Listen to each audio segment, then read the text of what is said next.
మత్తయి శుభవార్తల నుండి 12వ అధ్యాయం. గత 2 వారాలుగా మనము ఈ మాటల గురించి ధ్యానం చేసుకుంటూ ఉన్నాము. ఒక 20 నిమిషాలు కొన్ని మాటలు చెప్పి నేను ముగించేస్తాను. ఒకవేళ మీరు సాక్ష్యాలు ఇవి నడిపించుకుంటామంటే నడిపించుకోవచ్చు, పర్వాలేదు. నాకు తెలిసైతే వాక్యం అయ్యాక ఎవరు కూర్చోరు అనుకుంటున్నాను. అమ్మా ఉంటారా ఉండరా అంటే వాక్యం చెప్పి వెళ్తే మీరు ఒకళ్ళ సాక్ష్యాలు ఆరాధన మీరు 1 గంట దాకా ఉన్న ఇబ్బంది ఏం లేదు. ఇక అది మీ ఇష్టం అది.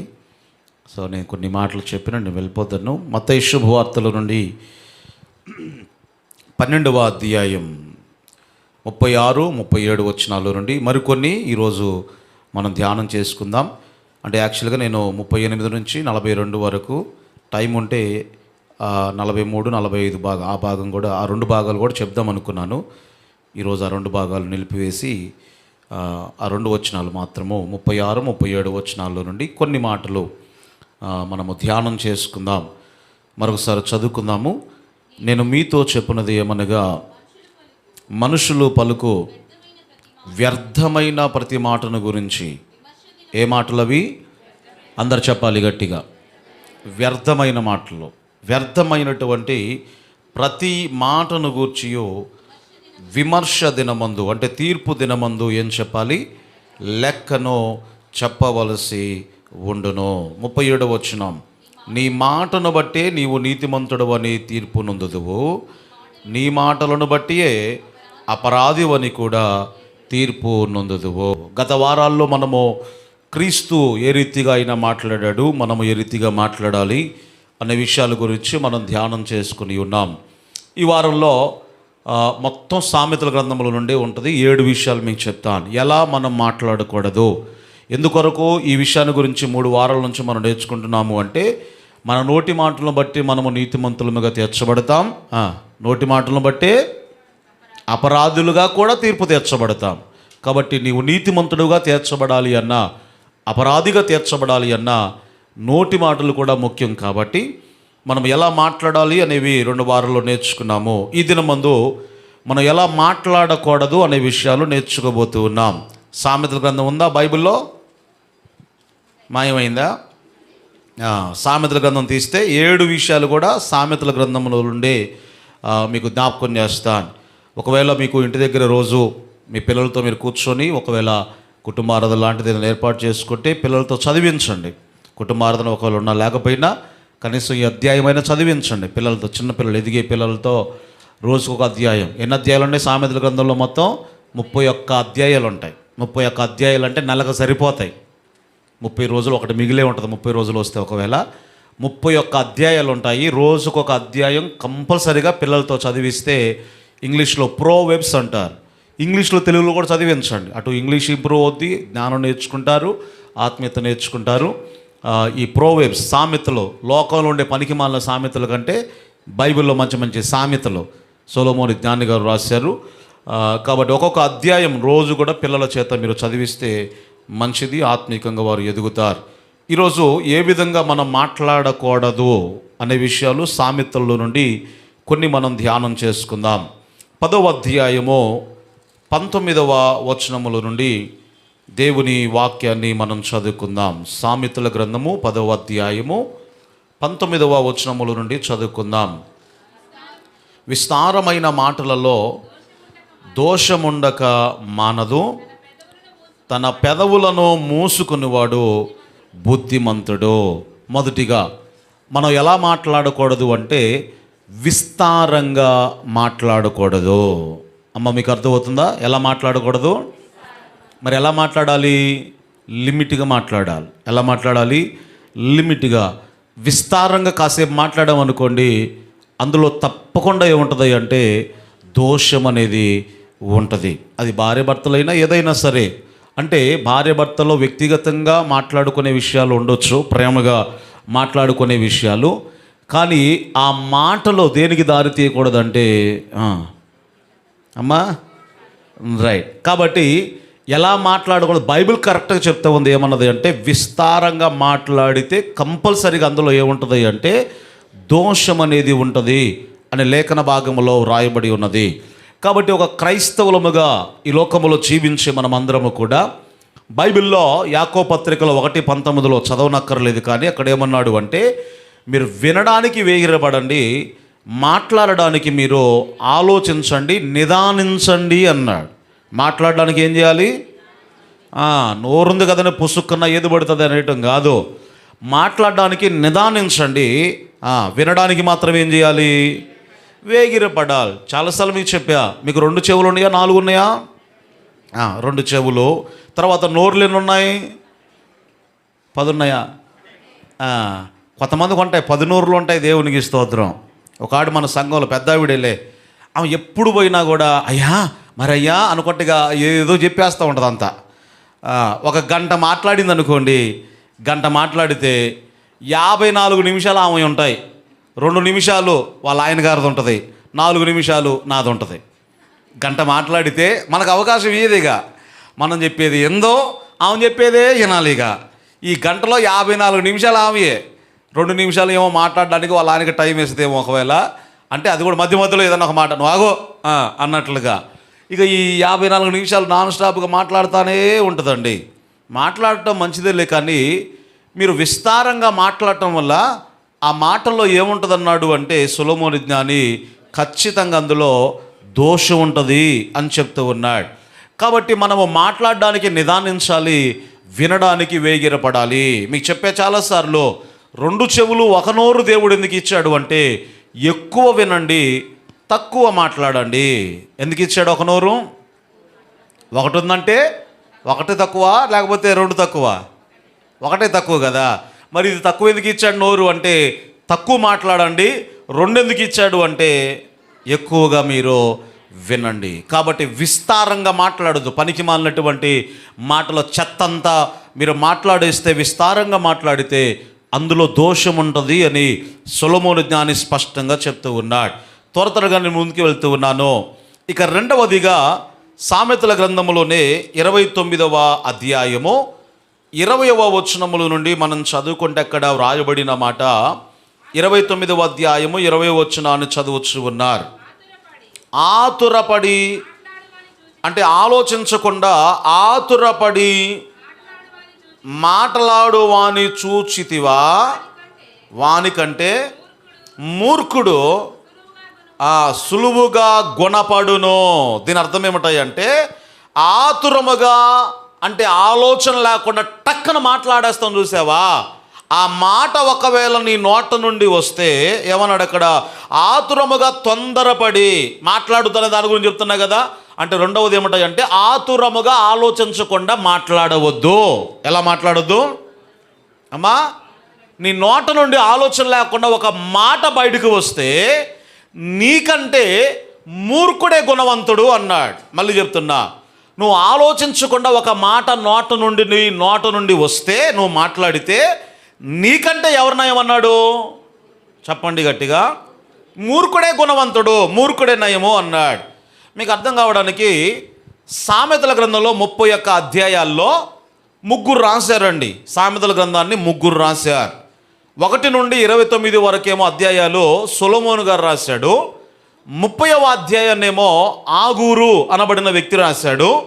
31వ అధ్యాయాన్నేమో లెమూయేలు అనబడిన వ్యక్తి రాశాడు. అంటే ఇప్పుడు 29 అధ్యాయాలు సొలొమోను గారు రాశారు అంటే 29వ అధ్యాయము ఆయనకు చివరి అధ్యాయం. ఎవరికి అమ్మా? సొలొమోను గారికి చివరి అధ్యాయము 29వ అధ్యాయం. ఇప్పుడు మనం చదువుకున్న మాట ఎన్నో అధ్యాయంలో? 29వ అధ్యాయంలోదే. మీరు చూడండి, 1వ అధ్యాయము నుండి మూర్ఖుడిలా ఉంటాడు, మూర్ఖుడిలా ఉంటాడు, మూర్ఖుడిలా ఉంటాడు అని చెప్పుకుంటూ వచ్చాడండి. 29వ అధ్యాయం వచ్చేసరికి మూర్ఖులందరిలో కూడా పెద్ద మూర్ఖుడు ఎవడో చివరిగా చెప్తాను వినండి అని 29వ అధ్యాయములో చివరిగా పెద్ద మూర్ఖుడు గురించి చెప్పాడు. ఎవరా మూర్ఖుడు అంటే, తొందరపడి ఆలోచించకుండా మాట్లాడేవాడు ఎవరో మూర్ఖులందరిలోకెల్లా కూడా పెద్ద మూర్ఖుడు అన్నాడు. ఇప్పుడు మిమ్మల్ని ఒక ప్రశ్న అడుగుతాను, నేను పెద్ద మూర్ఖుడు అనే బహుమానం పొందాలనుకుంటున్నాను అనే వాళ్ళు ఎంతమంది ఉన్నారు ఇక్కడ? వద్దా? మీ ఊరికి వద్దా బహుమానం? అది పెద్ద మూర్ఖుడు అనే బహుమానం అండి. ఎవడు పెద్ద మూర్ఖుడు? అది ఆలోచన లేకుండా ఆతురంగా మాట్లాడతావు చూసావా, వాడు మూర్ఖులందరిలోకెల్లా పెద్ద మూర్ఖుడు అన్నాడు. బైబిల్లో మీరు చదువుకుంటే ఇదే సామెతల గ్రంథంలో 15వ అధ్యాయము 28వ వచనములో రాయబడిన మాట చూడండి ఒకసారి. సామెతల గ్రంథం 15వ అధ్యాయము 28వ వచనముల నుండి మీరు చదువుకుంటే, నీతిమంతుని మనస్సు, అమ్మా నీతిమంతులారా జాగ్రత్తగా వినండి, నీవు నీతిమంతుడవు అయితే నీ ఆన్సర్ ఎలా ఉండాలో తెలుసా? నీతిమంతుని యొక్క మనస్సు యుక్తమైనటువంటి జవాబు ఇవ్వడానికి ప్రయత్నం చెయ్యను. ఆతురంగా మాట్లాడరట నీతిమంతులు. ఇందులోదే ఇది కూడా 2వ పాయింట్ అది, కాకపోతే మీకు రెఫరెన్స్ ఇస్తూ ఉన్నాడు. నీతిమంతుడు ఎలా మాట్లాడుతాడు అంటే, ఎలా జవాబిస్తాడు అంటే యుక్తముగా జవాబు ఇవ్వడానికి ప్రయత్నం చేస్తాడు. కానీ భక్తిహీనుల నోరు ఏ మాటలో? చెడ్డ మాటలు. ఏముంది అక్కడ చూడండి, చెడ్డ మాటలు మాట్లాడతాడు అని ఉందా? కొమ్మరించుననుందా? కొమ్మరించినట్టు తెలుసా మీకు? అమ్మా పేడతట పొద్దున్నే పేడ ఎత్తారనుకోండి, ఒకేసారి దెబ్బ తీసుకెళ్ళి ఏం చేస్తారు? ఇట్లా పడేస్తారు. దానిని ఏమంటారు? కొంతమంది మాటలు కొమ్మరిస్తారండి. అసలు కొమ్మరించుడిగా కదా. కొమ్మరించడం అంటే అదే కదా. బైబిల్లో ఇదే సొలొమోను జ్ఞాని ఏమన్నాడు అంటే, గలియాలి అయినటువంటి భార్యతో పోరుంది చూసారా, ఆ పోరు ఎలా ఉంటుంది అంటే ఎడతెగక పడేటువంటి చినుకులతో సమానము అన్నాడు. దేంతో సమానం? ఎడతెగక పడే చినుకులు అంటే తెలుసా మీకు? టప చినుకులు పడుతుంటాయి చూసారా, దాంతో సమానము. అంటే ఆడోళ్ళనే కాదు, అక్కడ సొలొమోను జ్ఞాని చెప్పిన మాట గురించి మీకు చెప్తూ ఉన్నా. అది ఎవరైనా సరే, పురుషులైనా సరే. అంటే కొంతమంది మాటలు ఉంటాయి చూసారా, కొమ్మరించినట్టుగానే ఉంటాయండి మాటలు. ఇక్కడ ఏమన్నాడు అంటే, నువ్వు నీతిమంతుడు అయితే నీతిమంతుని యొక్క మనస్సు ఏ ప్రత్యుత్తరాన్ని ఇస్తుందట? యుక్తముగా జవాబిస్తాడు. ఎలా ఇస్తాడు జవాబు? యుక్తంగా జవాబిస్తాడు. తర్వాత ఏమన్నాడు కింద వచనములోనే, భక్తిహీనుల నోరు ఏ మాటలో? చెడ్డ మాటలో కొమ్మరించును. రైట్. ఇదే సామెతల గ్రంథములో ఈ పాయింటే, అంటే దీనికి సంబంధించిందే 16వ అధ్యాయములో 23వ వచనములో ఎంత మంచి సామెతలు ఉన్నాయండి, ఎంత మంచి నీతి వాక్యాలు సామెతల గ్రంథంలో రాయబడ్డాయి. 16వ అధ్యాయము 23వ వచనములో మీరు చదువుకుంటే అక్కడ మరొక మాట, జ్ఞానుని యొక్క హృదయము వాని నోటికి ఏమిస్తుంది? నీ హృదయములో జ్ఞానం ఉంటే మాటలు కూడా తెలివిగా వస్తాయి. ఎలా వస్తాయి? మూర్ఖుల్లాగా మాట్లాడో. జ్ఞానంతో నువ్వు నింపబడి ఉంటే, నీ హృదయంలో జ్ఞానం అనేది ఉంటే నీ నోటి నుండి ఏ మాటలు వస్తాయి? అమ్మా తెలివి కలిగిన మాటలే వస్తాయి. జ్ఞానం లేక ఈరోజు భయంకరమైనటువంటి ప్రతికూల పరిస్థితుల్లో కొంతమంది కుటుంబాల్లో ఎదుర్కొంటూ ఉన్నారు. ఎలాంటిది అంటే మీకు చాలాసార్లు చెప్పాను, ఇశ్రాయేలు దేశాన్ని ఉమ్మడి రాజ్యంగా పరిపాలించినటువంటి 3 రాజులు ఉన్నారండి. మొట్టమొదటి రాజు ఎవరు? అమ్మ భక్తులారా, ఎవరైనా కొత్తయ్య గారు వచ్చి మొట్టమొదటి రాజు ఎవరు ఇశ్రాయేలు ప్రజలు కానీ ఎవరైనా అడిగితే మీరు చెప్పలేకపోతే నా పరువు బాధ. అసలు దేవునికి స్తోత్రం కలుగును గాక. చాలాసార్లు మీకు చెప్పా, అయినా ఎట్లాగ చూస్తున్నారు ఏంటి అమ్మా? లేకపోతే మొట్టమొదటి మన ప్రధానమంత్రి ఎవరంటే ఒకళ్ళ దాంట్లో జ్ఞానం ఉంటుంది మనకి రాజకీయాల్లో. మొట్టమొదటి ముఖ్యమంత్రి ఎవరు, మొట్టమొదటి ఎమ్మెల్యే ఎవరు అంటే దాంట్లో ధ్యానం ఉంటుందేమో. బైబిల్ ధ్యానం మనకు తక్కువ, అంతేనా? ఇశ్రాయేలు ప్రజలను కలిపి ఉమ్మడి రాజ్యంగా విడిపోకముందు పరిపాలించిన రాజులు 3 రాజులు అండి. మొట్టమొదటి రాజు సౌలు. దావీదా మొట్టమొదటి రాజు సౌలు, తర్వాత దావీదు, తర్వాత ఆయన కుమారుడైనటువంటి సొలొమోను. ఆ తర్వాత రాజ్యం చీలిపోయిందిగా. ఇశ్రాయేలు రాజ్యం ఏది ఆంధ్ర తెలంగాణ లాగా 2గా చీలిపోయింది.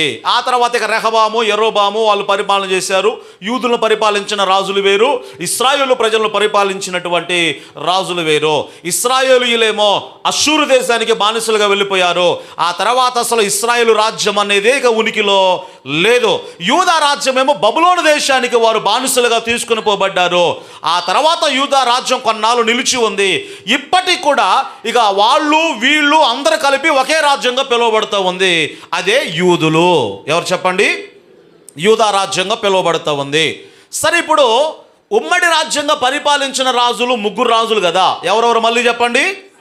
సౌలు, ఇంకోసారి అడిగినప్పుడు మీరు మౌనంగా ఉన్నారంటే దేవునికి స్తోత్రం కలుగునుగాక. నేనేం చేయలే, దేవుడికి అప్పచెప్తే ఇక. సౌలు, దావీదు, సొలొమోను, ఈ ముగ్గురు రాజులు. సౌలు ఎంతకాలం పరిపాలన చేశాడు? చెప్పండి గట్టిగా, 4 అనవాగడం మళ్ళీ మీ దండాలు. 40 సంవత్సరాలు పరిపాలించాడు. దావీదు ఎన్ని సంవత్సరాలు?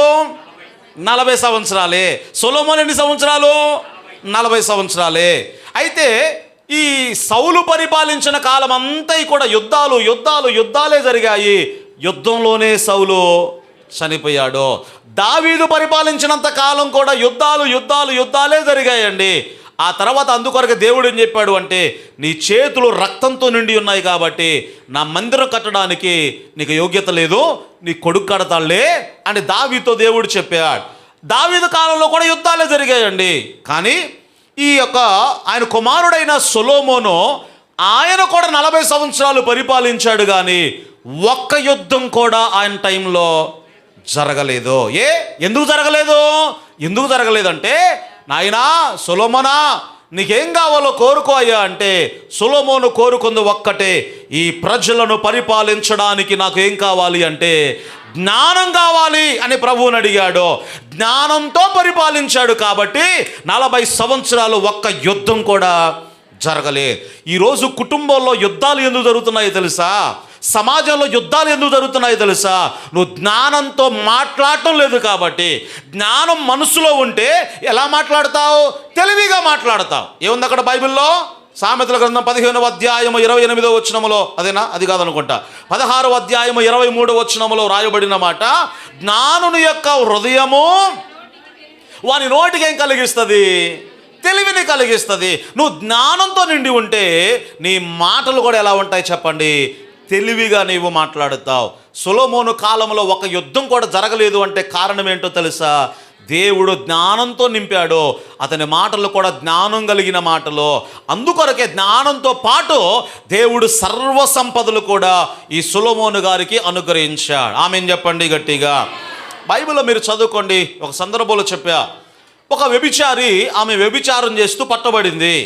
వ్యభిచారం చేస్తూ పట్టబడితే పురుషుణ్ణి రాళ్లతో కొట్టి చంపాల్సిందే, స్త్రీని కూడా రాళ్లతో కొట్టి చంపాల్సిందే. స్త్రీ వ్యభిచారం చేసింది అంటే పురుషుడు ఉన్నట్టేగా. అర్థమవుతుందా నీకు? స్త్రీ వ్యభిచారం చేసిందంటే పురుషుడు ఉన్నట్టే కదా. కానీ వీళ్ళు ఏం చేశారు? యూదులు పురుషుణ్ణి వదిలేశారు, స్త్రీని మాత్రమే రాళ్లతో కొట్టుకుంటూ ఎక్కడికి తీసుకొచ్చారు? యేసయ్య దగ్గరకు తీసుకొచ్చారండి. పురుషుని వదిలేశారు, స్త్రీని మాత్రమే రాళ్లతో కొట్టుకుంటూ యేసయ్య దగ్గరకు తీసుకొచ్చారు. అయితే ఇప్పుడు యేసయ్యను ఒక ప్రశ్న అడిగారు. అంటే యూదుల ఆలోచన ఏంటో తెలుసా? ఆయన ఏదైనా చెప్తే ఆయన మీద ఏదైనా ఒక తప్పు మోపాలి, ఏదైనా ఒక నేరం మోపాలి. ఆయన నోట నుండి ఏదైనా ఒక మాట వస్తే ఆ మాట మీద కూడా నేరం మోపాలని కాసు కూర్చున్నారు వీళ్ళు. ఎవరు? యూదులండి. కాసు కూర్చున్నారు. ఏదైనా ఒక మాట మాట్లాడతాడుగా, తప్పుడు మాట, అదే పట్టుకుందాము అని కూర్చున్నారు. ఇప్పుడు యేసయ్య దగ్గరకు తీసుకొచ్చారు. మోషే ధర్మశాస్త్ర ప్రకారంగా పాపం చేస్తూ పట్టబడితే, వ్యభిచారం చేస్తూ పట్టబడితే ఈమెను రాళ్లతో కొట్టి చంపాలి కదా. ఈమెను ఏం చేయాలి అని ఎవరిని అడుగుతున్నారు? వీళ్ళకి తెలుసుగా. అదేదో అక్కడే చేయొచ్చుగా. ఎక్కడ? యేసయ్య దగ్గరకు రాకుండా అక్కడే చేయొచ్చు కదా. కానీ యేసయ్య దగ్గరకు వచ్చి అడుగుతున్నారట. ఏమని? ఈమెను ఏం చేయాలి అని అడిగితే వాళ్ళకు తెలుసు, యేసయ్య ప్రేమామయుడు, కరుణామయుడు, దయామయుడు, ఆమెను వదిలేయండి అంటాడు. కాబట్టి వదిలేయండి అంటే ధర్మశాస్త్రాన్ని మీరినట్లే. ఆజ్ఞ అతిక్రమమే ఏమవుద్ది? పాపం అయిపోద్ది. కాబట్టి యేసయ్య మీద నేరాన్ని మోపవచ్చు అనుకున్నారు వీళ్ళందరూ కూడా. అప్పుడు యేసయ్య ఒక మనిషిగా ఉన్నాడు కాబట్టి వెంటనే సమాధానం ఇవ్వలేదు. కానీ తండ్రి యొక్క మాట కొరకు, తండ్రి ఆలోచన కొరకు వేచి ఉన్నాడండి. అక్కడ మీరు చదువుకుంటే నేల మీద కూర్చొని ఆయన ఏదో రాయుచుండెను అని వ్రాయబడింది. ఏదో అంటే సరిగా మనోళ్ళు ఏదో కలిపేశారు, అక్కడ పాపాలు రాస్తున్నాడని, వాళ్ళ పాపాలు రాస్తున్నాడనో ఏదో కలిపేశారులే. కానీ నాకైతే తెలియదు. బైబిల్ అయితే ఏం చెప్పలేదు. అక్కడ ఏం చెప్పిందంటే ఆయన నేల మీద కూర్చొని ఏదో వ్రాయుచుండెను. ఏం రాస్తున్నాడు ఆయన? ఉదాహరణకు మీరు కూర్చున్నారండి, ఎవరో మీ మీద నేరం మోపడానికో లేదా తప్పు మోపడానికో లేదో మీతో ఏదో వాదిస్తున్నారు, మాట్లాడుతున్నారు అనుకోండి. కాసేపు మీరు ఏం మాట్లాడాలో తెలియనప్పుడు లేదా వారు మాట్లాడుతున్నప్పుడు ఏం చేస్తారంటే మామూలు కూర్చొని ఇట్లా గిల్లడమో లేదా ఆహు ఉంటే ఆకు గెలడమో, పెన్ను ఉంటే పెన్నుతో ఏదో ఒకటి. అంటే ఏంటి, మీకు ఆలోచన రానప్పుడు ఏదో ఒకటి గీతలు గీస్తూ ఉంటారు కదా. క్రీస్తు కూడా కూర్చొని నేల మీద ఏం చేస్తున్నాడంటే మామూలుగా అట్లా అనుకుంటున్నాడు ఆయన. ఇట్లా అనుకుంటూ ఉండగా దేవుని ఆలోచన వచ్చింది. దేవుడు ఒక మాట ఇచ్చాడు. ఏంటి ఆ మాట అంటే, రైట్, మీరు ఇన్ని నిందలు మోపారు కదా, ఇంతమంది మూకుమ్ముడిగా ఇక్కడికి వచ్చారు కదా, నేను ఒక మాట చెప్తాను. మీలో పాపం లేనివాడు మొట్టమొదటి రాయి ఆమె మీద వేయండి. ఎవరు వేయాలి రాళ్ళు? కొంతమంది ఎంతలా బండలు పట్టుకొచ్చారండి. కొంతమంది ఉంటారు రాళ్ళు వేసేవాళ్ళు, కొంతమంది అయితే బండలు వేసేవాళ్ళు. బండలు ముఖ్యంగా ఎవరి మీద పడతాయి తెలుసా మీకు? చాలాసార్లు మీకు చెప్పాను. నాయకత్వం వహించేవాడు ఎవరైతే ఉంటారో, బాగా జరిగితే దండలేస్తారు, బాగా జరగకపోతే బండలేస్తారు. తెలుసా మీకు? నాయకుడికి జరిగేది ఇది ముఖ్యంగా. బాగా జరిగితే దండలు, బాగా జరగకపోతే బండలు. అంటే చిన్నవి కావు, చిన్నవాటి రాళ్ళు అంటారు, పెద్దవాడిని బండలు అంటారు కదా. పెద్ద పెద్ద బండలు పట్టుకొచ్చారు ఒక్కొక్కరు కూడా. అలా నిలబడిపోయారు. ప్రభు చెప్తున్నాడు కదా, మీలో పాపం లేనివాడు మొట్టమొదటి రాయి ఆమె మీద వేయండి అన్నాడు. అలా చెప్పగానే వీళ్ళందరూ పాపులే కదా, మౌనం అయిపోయారు. మళ్ళీ ఏం చేస్తున్నాడు యేసయ్య? నేల మీద అట్లా గీస్తున్నాడు అంతే, అట్లా కూర్చున్నాడు ఆయన ఒక మనిషిగా. అందరూ వెళ్ళిపోయారు. ఒక్కసారి తల పైకెత్తి చూశాడు. ఏ రమ్మాయిలు నీతిమంతులంతా వచ్చారు కదా, ఏరి వీళ్ళంతా అని అడగగానే, అయ్యా అందరూ పాపులేనంటే అందరు ఇక్కడి నుంచి వెళ్ళిపోయారు. ఎవరు నిన్ను శిక్షించలేదా అని ప్రభు అడుగుతూ ఉంటే, నన్ను ఎవ్వరు కూడా శిక్షించలేదయ్యా అని సమాధానం ఇచ్చింది. అప్పుడు ప్రభు అన్నాడు కదా, నేను కూడా నిన్ను శిక్షింపను. అక్కడితో వదిలేస్తే అది సంపూర్ణం కాదు. కానీ ఇప్పుడు జాగ్రత్త గమనించండి, అక్కడితో వదిలేలా నేను కూడా నిన్ను శిక్షించను అని చెప్పి ఏమన్నాడు అంటే, ఇక ఎన్నడూ కూడా నీవు పాపము చేయవద్దు. నాకు తెలిసి లైఫ్లో ఇక ఆమె ఎన్నడూ కూడా వ్యభిచారము చేసి ఉండదు. అర్థమైన వారు స్తోత్రం చెప్పండి గట్టిగా. యేసయ్య ఎక్కడితో విడిచిపెట్టలా అంటే ఒక పాపిని ప్రోత్సాహపరిచాడు ఆయన? కాదు. ఏం చెప్పాడు అంటే, మరి ఎన్నడూ కూడా నీవు పాపము చేయవద్దు. ఇది ప్రభు చెప్పినటువంటి మాట. చాలా జాగ్రత్త మీరు గమనించండి.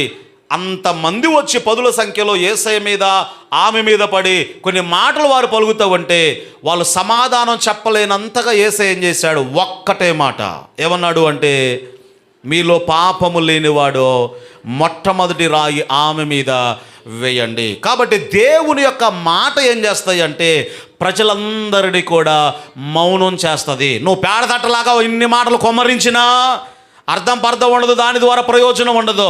కానీ దేవుని జ్ఞానంతో ఒక్క మాట నువ్వు చెప్తే ప్రజలందరినీ ఏం చేస్తుందట? ఆ మాట చెప్పాలి గట్టిగా, మౌనం చేస్తుంది. ఏం చేస్తుంది? ప్రజలందరినీ కూడా మౌనం చేస్తుంది. కాబట్టి దేవుని జ్ఞానమును కలిగి మనం ఏం చేయాలి అంటే, తెలివిగా మనం మాట్లాడేటువంటి మాట ఉండాలి. ఇక్కడ ఏమన్నాడు? ఆలోచించకుండా ఆతురపడి మీరు మాట్లాడవద్దు అని సొలొమోను జ్ఞాని జ్ఞాపకం చేస్తూ ఉన్నాడు. ఇక ఆ తర్వాత సామెతల గ్రంథంలోని 3వదిగా 12వ అధ్యాయములో 19వ వచనముల నుండి ఒక వాక్యాన్ని మనం చదువుకుందాం. 12వ అధ్యాయము 19వ వచనముల నుండి, నిజమాడు పెదవులు నిత్యము స్థిరమయ్యుండును, అబద్ధము ఆడేటువంటి నాలుక క్షణమాత్రమే ఉండును. ఇదే 12వ అధ్యాయము 22వ వచనాన్ని కూడా చదువుకుంటే, అబద్ధం ఆడేటువంటి పెదవులు యెహోవాకు హేయములో, సత్యవర్తనులు ఆయనకు ఇష్టలు. 3వదిగా ఇక్కడ ఏం చెప్తున్నాడు అంటే, అబద్ధాలు మాట్లాడొద్దు. నీకు తెలిస్తే దాని గురించి ఒకవేళ మాట్లాడు, పూర్తిగా అది తెలిస్తే. నీకు తెలియని విషయం, ఎవరో చెప్పిన విషయమో, ఎవరో లేకపోతే ఏదో చెప్పినటువంటి విషయాన్ని నువ్వు మాట్లాడుతున్నావు చూసావా, అదేమవుద్ది అంటే అబద్ధమవుద్ది. అబద్ధాలు మనము కొంతమంది అనుకుంటారు కదా, చిన్న చిన్న అబద్ధాలే కదా అనుకుంటారు. ఎలాంటివో మీకు చెప్తాను. ఎవరో ఫోన్ చేశారు నీకోసం, నువ్వు డబ్బులు ఇవ్వాలనో లేకపోతే ఇంకేదో ఫోన్ చేశారు అనుకుందాం. మీ అబ్బాయో అమ్మాయో చిన్నపిల్లలు ఇంట్లో ఉంటారు కదా, ఇంట్లోనే ఉన్నావు నువ్వు, ఫోన్ వాళ్ళకి ఇచ్చి మీ ఆవిడకి ఇచ్చి ఏం చెప్పమంటావు అంటే, నేను లేనని చెప్పు. ఏంది? నేను ఇంట్లో లేనని చెప్పు అన్నావు అనుకోండి, వాడికి నాటుకుపోద్ది. ఎవడికి? అంటే చిన్న చిన్న అబద్ధాలు ఆడవచ్చులే అన్నట్లుగా వాడికి నాటుకుపోద్ది. మనం చిన్నవే కదా అనుకుంటాం. క్రైస్తవులు ఈరోజు ఎంతమంది లేరు? చిన్న చిన్న విషయాల్లో కూడా, చిన్న చిన్న విషయాలు అబద్ధాలు ఆడేవాళ్ళు. అబద్ధాలు ఆడకపోతే వ్యాపారాలు అలా చేస్తామండి, అబద్ధాలు ఆడకపోతే అవి ఎలా చేస్తామండి అనుకుంటారేమో. మీకు చాలాసార్లు చెప్పాను. ఇప్పుడు లీటర్ పాలు ఉంటాయండి. మన ఊర్లో ఎంత నాన్న రేటు లీటర్ పాలు? అమ్మా 70 రూపాయలు అనుకుందాం. ఒకవేళ నువ్వు చిక్కటి పాలు పోసి చెప్పు డైరెక్ట్గా, చిక్కటి పాలు నీళ్లు కలపకుండా ఇస్తున్నాము, 80 రూపాయలు ఇవ్వండి. అడగడంలో తప్పు లేదు. నువ్వు అందరు 70 తీసుకుంటే 80 తీసుకుంటే అది మోసం కాదు. అది మోసం ఎప్పుడవుద్ది? నీళ్లు కలిపి 50 రూపాయలే అంటావు చూసావా, అప్పుడు మోసం వద్ది. నువ్వు చిక్కటి పాలు పోసి అందరు 70 రూపాయలకి ఇస్తే అవసరమైతే 75 కాదా 80 అని చెప్పు, డైరెక్ట్గా చెప్పు అంతే. అయ్యా ఒక్క చొక్క నీళ్లు కలపలేదు, స్వచ్ఛమైనటువంటి పాలు కాబట్టి ఒక 10 రూపాయలు ఎక్స్ట్రా ఇవ్వండి. అడగడంలో తప్పులే, అది మోసం కాదండి, అది మోసం కాదు. నువ్వు న్యాయంగా ఉన్నావు కాబట్టి న్యాయంగా నీవు దాన్ని అడగవచ్చు. కానీ కొంతమంది ఉండొచ్చు, ఒకవేళ దాని గురించి నేను చెప్తూ ఉన్నాను. అబద్ధము ఆడేటువంటి మాటలు ఏవైతే ఉన్నాయో అవి యెహోవాకు హేయములు అనే మాట లేఖన భాగములో స్పష్టముగా వ్రాయబడి ఉన్నది. చిన్న చిన్న అబద్ధాలే అనుకుంటావు, చిన్న చిన్నవి అనుకుంటావు. కానీ బైబిల్లో మీరు చదువుకుంటే యోహాను శుభవార్త 8వ అధ్యాయము 44వ వచనంలో రాయబడిన మాట, అబద్ధానికి జనకుడు, అబద్ధానికి తండ్రి ఎవడంటే సాతానుడు. ఎవరు చెప్పండి అమ్మా? అబద్ధానికి తండ్రి ఎవరు? చిన్న అబద్ధానికి తండ్రి ఎవడు? ఏంది డౌట్ చూస్తున్నా? పిల్లదయమా? చిన్న అబద్ధానికి తండ్రి మనమా? చిన్న అబద్ధానికి తండ్రి ఆడే సాతానుడే. పెద్ద అంటే అదే ఇప్పుడు మన ఆలోచన ఏమో తెలుసా? పెద్దదే అబద్ధం, చిన్న చిన్నవన్నీ అబద్ధాలు కాదు అనే ఆలోచన మంది. చిన్న అబద్ధానికి తండ్రి వాడే, పెద్ద అబద్ధానికి తండ్రి కూడా వాడే. అందుకొరకే అబద్ధాన్ని దేవుడు అసహించుకుంటాడు. ఇక్కడ రాయబడిన మాట అబద్ధాలు మాట్లాడొద్దు. మనం ఏం మాట్లాడొద్దు దాని గురించి నేను చెప్తున్నాను. ఇక 4వదిగా సామెతల గ్రంథములోనే 29వ అధ్యాయములో 5వ వచనముల నుండి దేవుని వాక్యాన్ని మనం చదువుకుందాం. సామెతల గ్రంథం 29వ అధ్యాయము 5వ వచనములో రాయబడిన మాట, తన పొరుగువానితో ఇచ్చకములాడువాడు వారిని పట్టుకొనడానికి వల వేయువాడు. జాగ్రత్తగా వినాలి. ఇక్కడ రాయబడిన మాట తన పొరుగువానితో ఇచ్చకములాడవద్దు అనే మాట. ఇది మీకు అర్థం కాలేదని నాకు అర్థమైందా? ఇది తన పొరుగువానితో ఏం ఆడొద్దన్నాడు?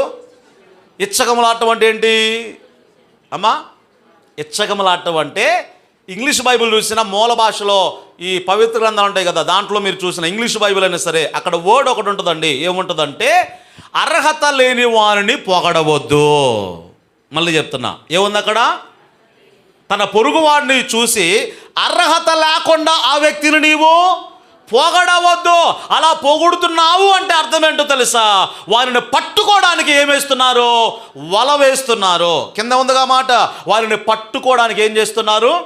వల వేస్తున్నారు. అర్హత లేకుండా పొగిడేది ఎవరో తెలుసా? ఒకళ్ళ పేరు చెప్పండి మీరు. మామూలుగా సమాజంలో ముఖ్యంగా అర్హత లేకుండా పొగుడుతుంటారు కదా కొంతమందిని స్టేజ్ల మీద. అది ఎవరు నాన్న చెప్పింది? పీటరా, రైట్, మంచిది. ఎవరు? ముఖ్యంగా రాజకీయ నాయకులు జరుగుతుందండి.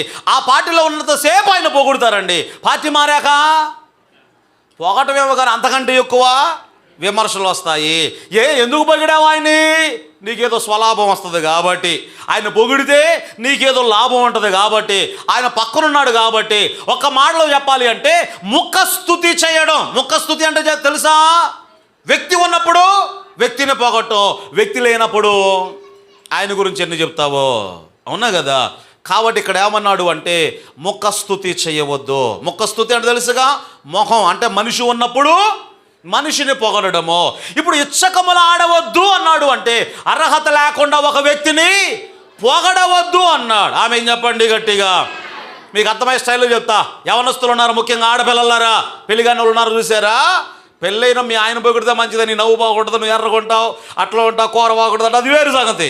కానీ పెళ్లిగాని వాళ్ళు ఉంటారు చూసారా? ఎవడో చాటింగ్ చేశాడు అనుకుందాం, ఎవడో ఫోన్ చేసి చెప్పాడు అనుకుందాం, నీ ఎదురుకుండా వచ్చి నీ నవ్వు బాగుంటుంది, నువ్వు బాగుంటావు, నువ్వు అలా ఉంటావు అనగానే కిలకిలకిల నవ్వేసి వాడు ఎలా ఉంటాడో తెలుసా? మళ్ళీ వాడికి ఒక ఉద్యోగం ఉండదో, సద్యోగం ఉండదో, ఏం పని చేయడో, ఏం ఉండదో, పైనేమో పిసకలు గూడు పెట్టినట్టుగా నెత్తిట్లా పైకి ఉంటుంది, ఇటు ఒక పందికొక్కు తినేసి ఇంతకుముందు ప్యాంట్లేమో పొట్టికైతే అసలు వేసుకోం, ఇప్పుడేమో పొట్టిగా. ఇంతకుముందు కొద్దిగా చినిగినా చేసుకో, ఇప్పుడు చింపి మరీ వస్తూ ఉన్నాయి. ఇంతకుముందు కొద్దిగా లూజ్ అయినా ప్యాంట్లు వేసుకో, ఇప్పుడు మరీ కిందికి, ఎంత కిందికి ఉంటే అంత ప్యాషన్ అండి. ఎట్లా ఉండి నీ నవ్వు బాగుంటుంది అనగానే పడిపోద్ది దేవుడి గారు. అంటే అక్కడ ఏముంది? తన పొరుగు వాడితో ఇచ్చకమలాడేవాడు ఎందుకు చేస్తాడంటే వాడు ఆమెను పట్టడానికి వల వేస్తున్నాడట. ఏం వేస్తున్నాడు చెప్పండి గట్టిగా? వల వేస్తున్నాడు. ఒకడు అలాగే అడిగాడట దేవుణ్ణి, ప్రభువా నాకు ఆ అమ్మాయితో పెళ్లి కావాలయ్యా, ఆ అమ్మాయి నా సర్వస్వమయ్యా, ఆ అమ్మాయి నా దేవతయ్యా అని ప్రార్థన చేశాడట. దేవుడు కొన్ని అనుమతిస్తాడని మనకు బుద్ధి చెప్పడానికి కొన్ని అనుమతిస్తాడు దేవుడు. సరే అని ఆ అమ్మాయితోనే పెళ్ళేటట్టుగా చేశాడట. లేదా నీ కోసం ఒక అమ్మాయిని సిద్ధపరిచారా, నీ అడల నా చిత్తం నెరవేర్చుకుంటాను, నేను బాగు చేస్తాను రా, అభివృద్ధిలోకి తీసుకొస్తాను, ఆ అమ్మాయి నన్ను సిద్ధపరిచాను రా అంటే దేవుడితో అన్నాడు కదా, నాకు ఆ అమ్మాయి వద్దు, ఈ అమ్మాయి కావాలి. సరే దేవుడు అనుమతించాడు. పెళ్ళైన 6 నెలల తర్వాత మళ్ళీ మోకాళ్ళు వేసి ప్రార్థన చేస్తే ఏమన్నాడు తెలుసా? ఈ దయ్యం నాకు వద్దు ప్రభువా అన్నాడట. ఏమన్నాడు? నేను అందుకే చెప్పాను రా ముందే, ఇక చేసుకున్నాక ఏం చేయాలా? దయ్యమైనా సాతానైనా దేవునికి స్తోత్రం. ఆమె చెప్పండి గట్టిగా. అక్కడ రాయబడిన మాట, ఒరే పడగొట్టడానికి ఇచ్చకములాడేవాడు అర్హత లేకపోయినా ఏం చేస్తాడు వాడు? నీ నవ్వు బాగుంది, అది బాగుందని పొగుడుతుంటారు చూసారా? ఎందుకు పొగుడుతున్నాడు అంటే నిన్ను పట్టుకోవడానికి వాడు ఏం చేస్తున్నాడు? వల వేస్తూ ఉన్నాడు. కాబట్టి క్రైస్తవులారా, యవనస్తులారా ముఖ్యంగా ఇచ్చకములాడవద్దు. అర్హత లేకుండా ఒక వ్యక్తిని నీవు పొగడవద్దు అన్నాడు. అంతే అక్కడ ఏమన్నాడు? అర్హత లేకుండా ఒక వ్యక్తిని నీవు పొగడవద్దు. ఇచ్చకములాడు వాడు ఎవడైతే ఉన్నాడో ఏం చేస్తున్నాడు? ఆ వ్యక్తి వారిని పట్టుకోవడానికి అతడు వల వేయుచున్నాడు అని వ్రాయబడింది. ఇక 5వదిగా సామెతల గ్రంథం 10వ అధ్యాయములో 18వ వచనముల నుండి మనం చదువుకుందాం. 10వ అధ్యాయము 18వ వచనములో వ్రాయబడినటువంటి మాట. 10వ అధ్యాయం 18వ వచనం.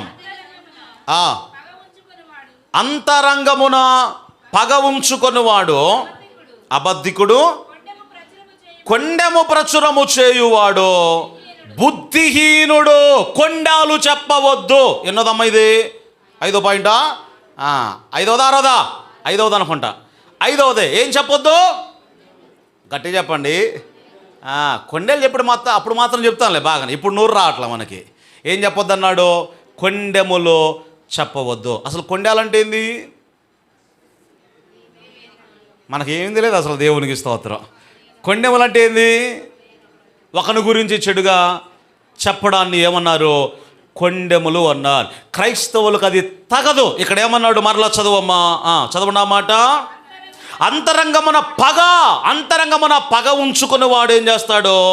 వాడు అబద్ధికుడు. నీ అంతరంగంలో పగ ద్వేషాన్ని ఉంచుకొని నువ్వేం చేస్తున్నావట? కొండని ప్రచారం అంటే ఏంది అమ్మా? అందరికీ చెప్పుకోవడం. కొండెములో ప్రచురము చెయ్యవద్దు. కొండాలు ప్రచారం చేయవద్దు. ఇది క్రైస్తవులకు తగదు. ఒక మాటలో చెప్పాలి అంటే మీ ఇద్దరు ఉన్నప్పుడు మూడో వ్యక్తి అక్కడ లేడు కదా, మూడో వ్యక్తి గురించి చెడుగా మాట్లాడడం, దానిని ఏమన్నారు అంటే కొండెములో చెప్పడం. మీ ఇద్దరున్నారు, ఇప్పుడు ఉదాహరణకు ఏదో మాట్లాడుతున్నారు, ఈలోక మూడో వ్యక్తి వచ్చాడు అనుకోండి, వెంటనే సైలెంట్ అయిపోతా. ఎందుకు సైలెంట్ అయ్యావు? అది అబద్ధం కాబట్టి. ఇప్పుడు నిజంగా అది సత్యమైనప్పుడు ఆ వ్యక్తి ఎదురుగాను మాట్లాడాలి కదా, అది సత్యమా లేకపోతే అసత్యమా ఆ వ్యక్తి చెప్తాడు. మూడో వ్యక్తి నీ దగ్గర లేనప్పుడు మీ ఇద్దరు మాట్లాడుతున్నారు చూసారా, మీ ఇద్దరు సోది గంట మాట్లాడినా కూడా అది అబద్ధం అవుతుంది. ఎందుకని? మూడో వ్యక్తి అక్కడ లేడు కాబట్టి. మూడో వ్యక్తి ఎదురుగా నువ్వు మాట్లాడు, అది సత్యమా లేకపోతే అసత్యమా అనేది అర్థమవుతుంది. క్రైస్తవులకు ఇది తగదు. కొండెములు మీరు ప్రచారము చేయవద్దు. ఏముంది అక్కడ? కొండెములు మీరు మాట్లాడవద్దు. ఇక 6వదిగా ఇదే సామెతల గ్రంథంలో 12వ అధ్యాయము 16వ వచనములో మనం చదువుకుంటే చూడండి ఒకసారి. సామెతల గ్రంథం 12వ అధ్యాయము 16వ వచనములో రాయబడిన మాట, మూఢుడు కోపపడునది నిమిషములోనే బయలుపడును, వివేకి నిందను వెల్లడిపరచక ఎలా ఉంటాడట? సైలెంట్గా ఉంటాడు. అంటే కోపముతో మాట్లాడవద్దు. దీనికి ఇంకో మీనింగ్ ఇచ్చాడు 15వ అధ్యాయం 1వ వచనములో. చూడండి ఒకసారి 15వ అధ్యాయం 1వ వచనములో, మృదువైన మాట కోపాన్ని ఏం చేస్తుంది? నువ్వు మృదుగా మాట్లాడితే అవతల వాడు ఎంత కోపంగా ఉన్నా ఏమవుద్దట, కోపం అంతా చల్లారిపోద్దండి. కానీ నొప్పించే మాట ఉంటుంది చూసారా, నొప్పించు మాట ఏమవుద్ది, కోపమును రేపును. నొప్పించే మాట, మనస్సుకు బాధ కలిగించే మాట కోపమును ఏం చేస్తుందట, రేపును. ఒక్క మాటలో చెప్పాలి అంటే నొప్పించే మాటలు నీవు మాట్లాడవద్దు. ఆరవది, ఎన్నో పాయింట్ అమ్మది, ఆరవదేనా? ఏ మాటలు మాట్లాడొద్దు చెప్పాలి గట్టిగా, ఇతరులకు నొప్పి కలిగించే మాటలు మాట్లాడవద్దు. అక్కడ రాయబడిన మాట మృదువైన మాట కోపాన్ని ఏం చేస్తుందట, చల్లార్చును. ఒకవేళ మీ ఆయన గారు కోపంతో ఉన్నారనుకోండి, నువ్వేం చేయాలి, పెట్రోల్ పోయాలి కొద్దిగా. అమ్మా ఏం చేయాలి, ఒక్క నవ్వు నవ్వితే మాట్లాడితే ఎంత కూల్ అయిపోతాడు అసలు. అవును కదా, నువ్వు అన్నావు అంటే వాడు ఇంకా అంటాడు. అవును కదా, మృదువైన మాట కోపాన్ని ఏం చేస్తుంది, చల్లార్చును. కాబట్టి ఒకవేళ భర్త అయినా భార్య అయినా సరే కోపంగా ఉన్నప్పుడు మృదువుగా మాట్లాడడానికి ప్రయత్నం చేయండి. కోపం ఏమైపోద్దట, చల్లారిపు. నొప్పించే మాట కోపమును రేపును అనే మాట రాయబడింది.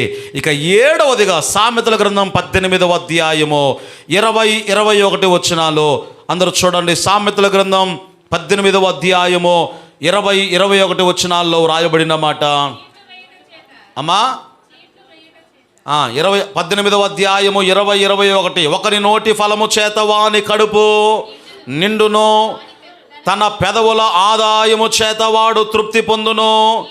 ఈ మాట. జీవ మరణములు ఏ వశంలో ఉన్నాయి, నాలుక వశములో ఉన్నాయి. అమ్మా జాగ్రత్తగా వినండి, జీవమా మరణమా ఏ వశంలో, నాలుక వశంలో. దీని అర్థం ఏమిటాయంటే, పోయిన వారంలో మీకు చెప్పే కదా, విశ్వాసంతో మాట్లాడితే జీవము, అవిశ్వాసంతో మాట్లాడితే మరణము. విశ్వాసంతో ఏం మాట్లాడాలి, హెబ్రీ పత్రికలో మీకు చెప్పే కదా, దేవుడు అన్నాడు, నా పిల్లలారా మిమ్మల్ని ఎన్నడూ కూడా నేను విడువను ఎడబాయును అన్నాడు. కాబట్టి విశ్వాసంతో నోటితో మనం ఏం చెప్పాలి, మర్చిపోయారా, రోజు చెప్పమన్నా కదా, దేవుడే నా సహాయుడు, నేను భయపడను, నరమాత్రుడు నన్నేమి. ఇక దండం పెడతా మీకు. అసలు ఇక ఏం చెప్పాలి, నేను 3 వారాలు చెప్పా, 10 సార్లు చెప్పించా, రోజు పొద్దున్నే లేవగానే ఈ మాట చెప్పండి అమ్మా అని చెప్పా. ఏ మాట, ప్రభువే నా సహాయుడు, నేను భయపడను, నరమాత్రుడు నన్నేమి చేయగలడు. విశ్వాసంతో చెప్పండి. కానీ అవిశ్వాసులు ఏం చెప్తారు, వాడు ఏం చేశాడో మాకు, ఈడేం చేశాడో మాకు. ఎవరు చెప్పే మాటలు చెప్పాలి గట్టిగా. నువ్వు అవిశ్వాసంతో మాట్లాడితే ఏమొస్తుంది, మరణం వస్తుందట. భయపడుట వలన మనుషులకు ఉరి వచ్చును. ఎవడి భయం వాడికి ఉరి. అసలు మనలో ఉన్నవాడు గొప్పవాడు కదా. విశ్వాసంతో నువ్వు మాట్లాడితే అది జీవము అన్నాడు, అవిశ్వాసంతో మాట్లాడితే అది మరణము అన్నాడు. జీవ మరణములో ఏ వశంలో ఉన్నాయి, ఈ నాలుక వశములో ఉన్నాయి. పోయిన వారమేమో విశ్వాసంతో ఎలా మాట్లాడాలో చెప్పాను, అవిశ్వాసులుగా ఎలా మాట్లాడకూడదో ఇక్కడ చెప్తూ ఉన్నాడు. మళ్ళీ చెప్తూ ఉన్నాను, విశ్వాసంతో మాట్లాడితే ఏమొస్తుందట, జీవము. ఎవరు నన్నేం చేయగలడు, దేవుడు నాకు సహాయుడు అని ధైర్యంతో ఆ మాట చెప్పాలి. కానీ అవిశ్వాసంతో భయపడుతూ ఎవడేం చేశాడో ఏమో, నాకేం జరుగుద్దో ఏమో, నా భవిష్యత్తు ఎలాగో ఏమో అని తత్తరపడుతూ ఒకవేళ ఆ మాటలు నువ్వు పలుకుతున్నావు అంటే అవిశ్వాసంతో అది మరణానికి దారి తీస్తుంది. మన మాటలో అవిశ్వాసంతో కూడినవై ఉండకూడదు. 7 విషయాలు సామెతల గ్రంథముల నుండి సొలొమోను జ్ఞాని స్పష్టంగా ఈ విషయాలు మనకు జ్ఞాపకం చేస్తూ ఉన్నాడు. మరొకసారి మూలవాక్యం చదువుకుందామా. మత్తయి శుభవార్త 12వ అధ్యాయములో చివరిగా మూలవాక్యాన్ని చదువుకొని ప్రార్థన చేసుకుందాం. 36-37 వచనాలు. నేను మీతో చెప్పున్నదేమనగా, మనుషులు పలుకు వ్యర్థమైన ప్రతి మాటను గూర్చియో విమర్శ దినమున లెక్క చెప్పవలసి ఉండును. నీ మాటను బట్టి నీతిమంతుడు అని తీర్పు నొందుదువో, నీ మాటలను బట్టి అపరాధివని తీర్పు నొందుదువో. కాబట్టి మాటలు సరిచేయబడిన వారమై ప్రభు వలె జీవించడానికి మనమందరము కూడా ప్రయత్నం చేద్దాం. దేవుని కృప మనందరికీ తోడై నడిపించును గాక.